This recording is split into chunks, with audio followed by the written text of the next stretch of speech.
What's up, kinfolk? Welcome to the #1 college football show. I am your host, RJ Young. Thank you for watching on the Fox Sports app, YouTube, or listening wherever you get your podcast. Today on the show, we need to go through my rankings, take a quick peek at the conference championships as we are in conference championship week, and talk about some real head coaching news as we are in the season of turnover. But first, let's start with my top 25. Take a look at how it measures up next to the Associated Press top 25. Now, I moved Michigan to number 2. I felt like that was the least that I could do after watching them absolutely throttle Ohio State 45-23 in the shoe. It is the first time that Michigan has won back-to-back games against Ohio State since the last century, and frankly, handed them their worst loss in Columbus in this rivalry since 1976. It was an outstanding performance, not just by Jim Harbaugh and his offensive staff, who found a way to go after Jim Knowles' defense, particularly when they found them in man coverage, but also for Donovan Edwards, who I really did expect to be good, but nobody expected him to be this good. And without Blake Corum being in the backfield, for you to be able to go to the two sophomores, the underclassmen at quarterback and running back, and absolutely run the ball whenever you want it down the throats of a defense that up until Saturday was really good, speaks volumes about what Michigan is capable of, I think, in the college football playoff setting. Now, I'll also add in here, Michigan is going to play against a plucky Purdue team in the Big Ten championship game in Indianapolis. I expect that one to be a little bit more entertaining than last year's Big Ten championship, frankly, because Purdue has a pulse on offense, and not just a pulse. They've got a Biletnikoff Award finalist in Charlie Jones. They got an outstanding quarterback, an outstanding story in Aiden O'Connell, and all good things for Boilermaker fans who are going to make their first appearance in the Big Ten championship game ever. Now, I also actually toyed with the idea of moving Michigan to number 1, but that felt like it's too soon and too harsh on Georgia, who has beaten everybody that they've played. I haven't liked how they played against everybody. Frankly, I didn't like that Michigan won by just 7 against Maryland, but cut Ohio State in half at the shoe. But maybe Michigan, like Georgia, gets up for the games that we know that we want to see them get up for. I moved Ohio State to number 5 because when you really cut this out, their one loss is against a top 3 team, a number 2 team in the country. And yeah, it was at home. It was to the team that they had built their entire programs year around beating, like they do every year, and they couldn't get it done. But at 11-1, that's pretty damn stout. And you look at the wins that they have against Penn State, a win that Michigan has. Iowa, who was there at the end, but needed to beat Nebraska to get into the Big Ten championship at the end, couldn't get that done. I didn't think that it was too harsh to move them to 5. And, you know, the Associated Press agrees with me here. Perhaps the other thing to take a look at here is what USC and Utah are going to give us in the Pac-12 championship game on Friday. USC goes to number 4 for me. They go to number 4 for the Associated Press poll. It's pretty easy to make those decisions after what we saw, not just in Ohio State and Michigan, but the way that USC was able to really do whatever they wanted offensively, right? Now, one of the things I found was interesting about how USC was able to move the ball is, yeah, we were looking at Caleb Williams' heroics. You know, I thought of Kyler Murray. Other people thought of Johnny Manziel. I'm still not on the Patrick Mahomes bit just yet because Patrick Mahomes is the best football player in the world. And I'm not ready to give a dude that hasn't won the Heisman Trophy yet that sort of moniker. But I do want to talk about how he's been able to turn his back on defenses, a la Johnny Manziel, a la Kyler Murray, and make it happen on 2nd and long, on 3rd and long. And he is living his best life, having a great time doing it, smiling all the way, hitting the Heisman pose at halftime, and there was nothing that Notre Dame could do to stop him. And I feel that that is a great harbinger of things to come, particularly in a game where they get to play the one team this season that handed them a loss. And now that's going to be on a neutral site. You'll remember USC went to Rice-Eccles, lost that game to Utah. Utah got some help to get back to the Pac-12 championship and have an opportunity to defend their Pac-12 championship. This is going to be outstanding. This is what I wanted for the Pac-12. And frankly, another opportunity for Caleb Williams to, if he isn't already in front, take the front. And if he is in front, stretch his lead to winning the Heisman Trophy. Very excited about that. Big 12 championship is going to feature undefeated Texas Christian, who I ranked at number 3. And I think, yes, the Associated Press ranked at number 3 against Kansas State. Kansas State has beaten the folks that I thought they should. And turns out the team they lost to, Tulane, the 10-win team. And they're in position to win the American Championship on a home field, I might add, I think it's outstanding, even as their coach is going through it, taking some interviews is what we're hearing. He was up for the job at Georgia Tech. We'll see what that happens there. But Kansas State has found a quarterback in Will Howard that they like, right? Deuce Vaughn is still there. They can move the football on you. They can play defense. I'm excited to see what Texas Christian can mount, knowing that Kansas State is going to try to knock them out of the playoff. But full credit to Texas Christian, who took care of business against Iowa State, a game that I thought was going to give them something like a headache. No, they said, RJ, we're going to drop 62 on their head and push on to Dallas. Outstanding for Sonny Dykes, and frankly, a first family of Texas football when you know about Spike Dykes and coaching at high school there and then coaching Texas Tech for so long and what Sonny has gone through. Matter of fact, went to Cal, finds out he's not a fit, comes back to Southern Methodist as quick as he can, moves 40 miles down the road to Fort Worth, takes over at a program that Gary Patterson built, and is pushing it to where they want to be, right? Very excited to see what the Big 12 championship is going to offer up, and if TCU can get to 13-0 and be what I think would be the first team to punch their ticket into the college football playoff outside of Georgia. I think Georgia could lose in the SEC championship game and still make the college football playoff, but their opponent, LSU, I don't even know that they get into this thing with a conference championship. Now, taking a look at the Associated Press poll, they have them ranked at number 11. I was a bit harsh on them, or harsher on them. I ranked them at number 16, but frankly, I didn't understand them being ranked at number 5 to begin with. I was making jokes about it on the tweets. I was making jokes about it here on the show, but getting exposed the way that they did by a Texas A&M team that didn't seem like it had much to play for is inexcusable. You cannot take that loss if you are expecting to play in the college football playoff. And frankly, it almost felt like they were drinking the same Kool-Aid that the college football playoff selection committee was drinking before going into this week. And I was looking at this going, maybe Texas A&M or maybe even South Carolina, who we also saw could help us out here, give us a couple upsets and clear up this playoff picture permanently. And that's what it feels like it's going to be. Now, LSU beats Georgia. Maybe we give that some thought. Some other things got to happen, but I just don't see it happening.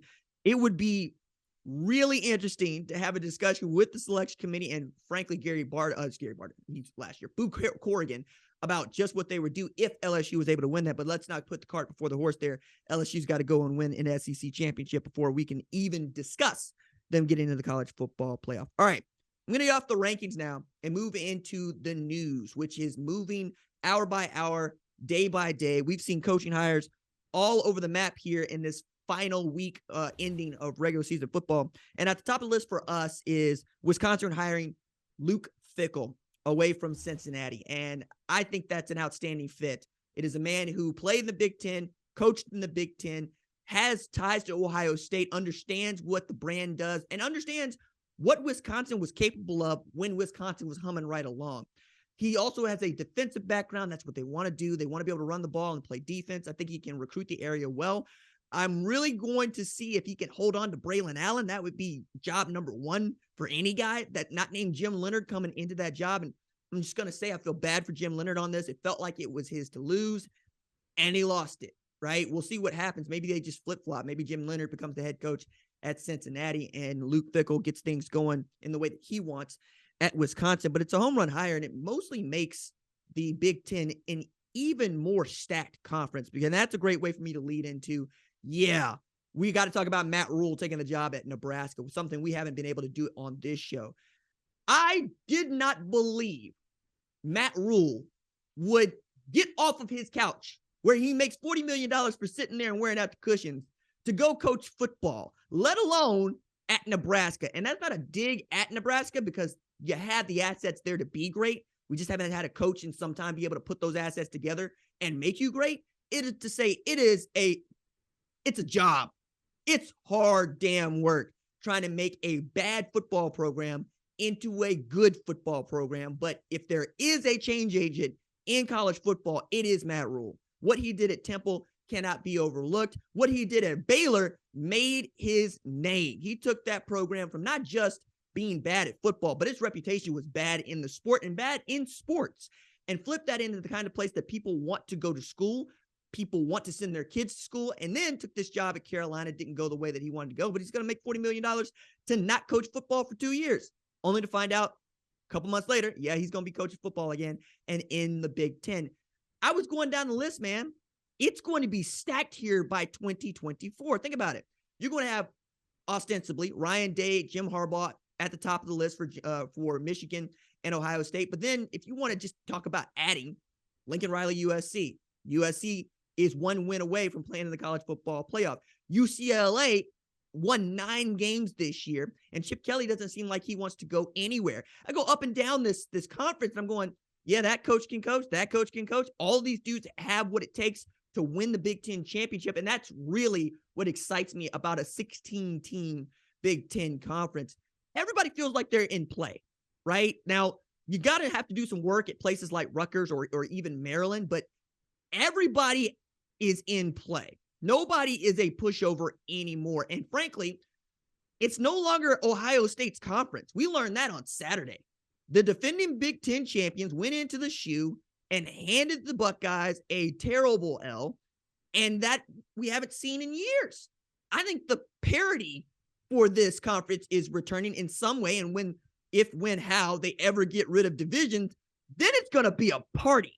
Because then we're going to see back-to-backs. We're going to see Ohio State, Michigan. We're going to see Penn State and maybe Michigan State. We're going to see Minnesota have an opportunity to climb up there. I mean, I'm very excited about what this league is going to be in the future and just what the coaching prowess is going to be like. And let's see how they recruit, right? Because early in the year, we had talked about this, not so much during the season, but we're down to a Power 2 now, folks. It's the SEC and the Big Ten. 2 16-team leagues with outstanding coaching pedigrees, with outstanding recruiting footprints, one above the Mason-Dixon line, one below the Mason-Dixon line. Read into that what you will, because I'm gonna have a great time watching these 2 conferences go at each other's neck each and every year. On the way out quickly, Arizona State hired Oregon offensive coordinator Kenny Dillingham to be their next head coach. Great news for him. He's an Arizona State alumnus. 32 years old, offensive coordinator at Oregon for a year, ends up head coach at Arizona State. Dan Lanning, by the way, doesn't turn 37 until April, and he's already got a coaching tree, which is kind of phenomenal. And then you take a look at how guys have been developed, thinking about Dan Lanning being at Georgia and or Alabama, and Kenny Dillingham being very close with Dan Lanning. You could see how everything seems to be running back through Tuscaloosa and or Athens. Now, as we talk about a change into the garden, maybe the way that Michigan is taking over the Big Ten is the way that we'll be talking about Georgia and the SEC here. They win another national championship, because it feels like, yeah, they're going to give Alabama everything they want for the rest of Nick Saban's tenure. And we'll see how long that lasts, but we know that the man wants to coach until he's 150. David Shaw resigned from his post at Stanford following the end of their season. He just said it was time. He felt that he could no longer do any good or as much good as he had in the past. And I full credit to him for looking around and going, am I the best person to lead the Cardinal into 2023? And really having a great discussion with himself and laying it out, saying, I'm not really interested in coaching football in the near future, but I know that I'm not the person to coach at Stanford right now. And now for me, that's going to be taking some getting used to, because David Shaw's been at Stanford for a long time. I think I came up in college and he was just taking that job because he was offensive coordinator with Jim Harbaugh before Jim Harbaugh, I think, left Stanford to go to 49ers. But it's been some time since the director of football at Stanford was somebody not named David Shaw. And really, we'd gone from making fun of that name and that role to only seeing him in it. And I think that that's really, really cool. And I wish David Shaw the best. I'm also interested to see what that coaching hiring search looks like, because Stanford's in it, Colorado's in it, USF's in it, Auburn's still in it. We got some moving and shaking that we got to work out here in the next couple of weeks. And as we can, we'll talk about it here on the #1 college football show. On the way out, I'm off the plane. I'm headed home, trying to get here to put this show in front of you. And I had a bunch of text messages, frantic text messages, panic text messages from kids, players. They're not kids anymore, players, men that I've come to know since they were in high school, and their parents, folks that I don't talk to necessarily for news, but I talk to understand what it is they're up against, what the sport is like for them, and to try to be of service when I can. And I want to impart to you, as we're talking about head coaches and we're talking about salaries and we're talking about guarantees and who got fired, who didn't. That sucks, right? Because you're not just changing a head coach, you're changing an entire organization, an entire program. You also have players that don't know what is going to happen next, who also have to finish classes, who also have to take finals, who have to find a way to feel good about their future as they're trying to push into whatever it is that college football is going to bring. Is we're trying to make sure the transfer portal is equitable, right? While also saying, hey, look, kids, give us a chance here. We're going to figure it out for you. And sometimes they get it, sometimes they don't. What I'm saying is love them. And that's what I'm trying to do as we go through this process that is kind of exciting because we're talking about new faces in new places, but there are 85 scholarship players and an untold number of walk-ons that are hanging on every word and every tweet too. And I just wanted to put that in front of you because sometimes we just miss it. All right. That is going to do it for this episode of the #1 College Football Show. My thanks as always to our lead producer, Tyler Wojak, our senior producer, Catherine Donnelly, our director, Kyle Holly, our lead of screening, Rachel Cohn, our social media maven, Javion Duncan. I'm the host, RJ. We will see y'all live on Tuesday night for the College Football Playoff Selection Committee Rankings Reveal. Deuces.